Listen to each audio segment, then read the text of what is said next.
అమర్నాథ్ యాత్రకు సంబంధించి అమర్నాథుని యాత్ర సంబంధించి ఒక వార్త. అమర్నాథ్ యాత్రకు ప్లాన్ చేస్తున్నారా? ఈ అర్హతలు నిబంధనలు తెలుసుకోండి. ప్రతి ఏటా సరిగ్గా ఈ April ending or May first వీక్లో ప్రారంభమవుతుంది. అక్కడ నుంచి సుమారుగా 45 రోజుల పాటు అంటే నెలన్నర పాటు ఆ యాత్ర కొనసాగుతుంది. ఆ యాత్రకు సంబంధించి 2 నెలల ముందుగానే ఆ యాత్ర సుమారుగా చాలా ఎత్తైన ప్రదేశం ఉంటుంది. అక్కడ మన ఇక్కడ ఫోటోలో కూడా చూడొచ్చు, మంచు రూపంలో లింగం ఏర్పడుతుంది. దాన్ని దర్శించుకోవడానికి భక్తులు తండోపతండాలుగా వెళ్తూ ఉంటారు. ఇక్కడ గుర్రాల మీద వాటి మీద వెళ్తున్నట్టుగా చూపిస్తున్నారు, కాలినడకను కూడా వెళ్తూ ఉంటారు. సో ఆ 45 రోజుల పాటు సుమారుగా ఆ లింగ రూపంలో ఏర్పడిన తర్వాత అది మరలా వేడికో లేదంటే వాతావరణ పరిస్థితుల్లో కరిగిపోతుందంట. సో అది ఒక రకమైన నమ్మకంతో భక్తులు వెళ్తుంటారు. అక్కడ చుట్టుపక్కల పరిసరాల్లో ఎక్కడ ఒక పక్షి కూడా కనబడదు. బట్ ఆ అమర్నాథ్ యాత్రలో మాత్రం ఒక 2 పావురాలు మాత్రం గుహలో కనిపిస్తాయి. అది ఇప్పటికీ మిస్టరీయే, ఎవరూ ఛేదించలేకపోయారు కూడా. దానికి సంబంధించి మనం చూడొచ్చు.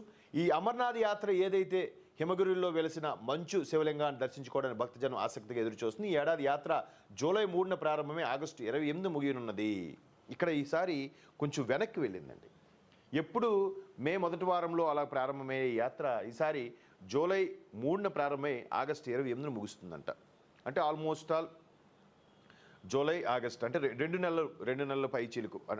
ఒక ఇది ఒక నెల రోజులు, అదొక 25 రోజులు, ఆల్మోస్ట్ ఆల్ 55 రోజుల వరకు ఇది యాత్ర ఉండే అవకాశం ఉంది. అయితే ఇక్కడ ఇటువంటి యాత్రకి సంబంధించి భక్తులు ఎంత విశ్వాసంతో వెళ్తున్నా, ఒకవైపు తీవ్రవాదులు ఓవర్ యాక్షన్ చేస్తూ దాడులు చేస్తున్నా, మొన్న పెహల్గాం కూడా అదే కదా. లాస్ట్ ఇయర్ ఆ పెహల్గాం దాడి ఘటన జరగడానికి కారణం ఎవరైతే అమర్నాథ్ యాత్రకు వస్తారో ఆ విధంగా అమర్నాథ్ యాత్రకు వచ్చినప్పుడు అక్కడ ఉండే ప్రజలకి ప్రపంచ దేశాల నుంచి కూడా చాలామంది వచ్చేవాళ్ళు ఉంటారు.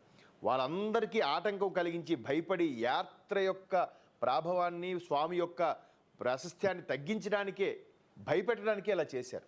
ఎందుకంటే అమర్నాథ్ యాత్రకి వెళ్ళడానికి 2 బేస్ క్యాంపులు ఉంటాయి.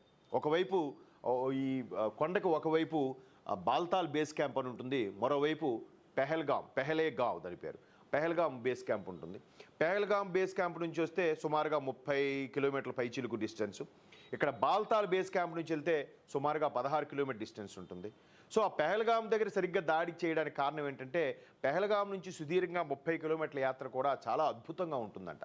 అంటే ఎంత అద్భుతంగా ఉంటుందంటే ఆ ప్రకృతి రమణీయత నిజంగా, అంటే ప్రతి ఒక్కరు చూడండి, ఒక సన్యాసి జీవితం లేదా ఒక సాధువు అని అంటే హిమాలయాల నుంచి వచ్చారు, హిమాలయాల్లో ఉన్నారంటారు. అంటే హిమాలయాలకి ఎందుకంత ప్రత్యేకత అంటే దానికి మళ్ళీ వేరే స్టోరీ ఉంది. అక్కడ ఒక శంబలా నగరం అని, ఒక ఎవరికి కనిపించని ఒక సిద్ధ పురుషుల ఆశ్రమం ఉందని, సిద్ధాశ్రమం ఉందని రకరకాల కథనాలు ఉన్నాయి వాటి మీద. దాని మీద హిట్లర్ లాంటి వాళ్ళు కూడా రీసెర్చ్ చేయించి కనిపెట్టలేకపోయారు, విఫలమైపోయారు. అది ఎవరికి, అన్యులకి, సామాన్యులకి కనిపించే సిద్ధాశ్రమం కాదు. సో అటువంటి హిమాలయాల నుంచి ఎవరు తపస్సు చేసి వచ్చినా కూడా వాళ్ళు చాలా గొప్పగా కీర్తించబడుతుంటారు. సో అటువంటి హిమాలయాల్లో ఇక్కడ నుంచే హిమాలయాలు కూడా ప్రారంభమవుతాయని కూడా ఒక నానుడి ఉంది. సో ఈ ప్రారంభం దగ్గర ఈ గుహలో అమరనాథుని ఆ గుహలో స్వామి ఆ విధంగా లింగ రూపంలో ఏర్పడతారు. సో దానికి ప్రజలు తండోపతండాలుగా వెళ్తారు. అయితే ఈసారి యాత్ర మరికొద్ది ముందుకు వెళ్ళింది. మేబీ ఎండ తీవ్రత వల్ల, లేకపోతే శివలింగం అప్పుడు అంటే వాళ్ళకి ఒక లెక్కలు ఉంటాయి. అక్కడ ఫస్ట్ ఎవరైతే వెళ్తారో వాళ్ళు జూలై 3 కన్నా ముందు ఒక 10 రోజుల ముందు అక్కడికి వెళ్ళి ఆ టీం ఎవరైతే అమర్నాథుని సేవించుకునే ఒక వంశం ఉంటుంది, అక్కడ పూజారీలు అంటారు, వాళ్ళు వెళ్ళి అక్కడ మార్గం సుగమం చేసుకొని, ఈవెన్ మిలిటరీ వాళ్ళు బేస్ చేసుకుని వెళ్తారు. సో వెళ్ళి ఒక రూట్ని కూడా తయారు చేస్తుంది మిలిటరీ, భారత ప్రభుత్వం.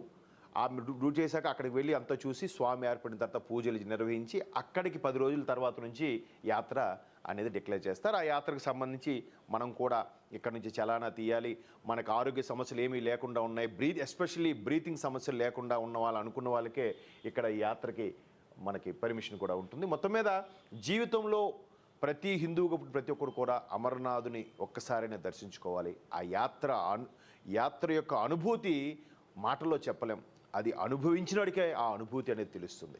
సో ఈ అమర్నాథ్ యాత్రకు సంబంధించి ఇక్కడ మనకి ఒక వార్త ఒక పత్రికలో వచ్చింది. సంతోషం, చాలా పత్రికల్లో ఇలాంటి వార్తలు వేయడం లేదు, ఇక్కడ ఒక పత్రికలో వచ్చింది.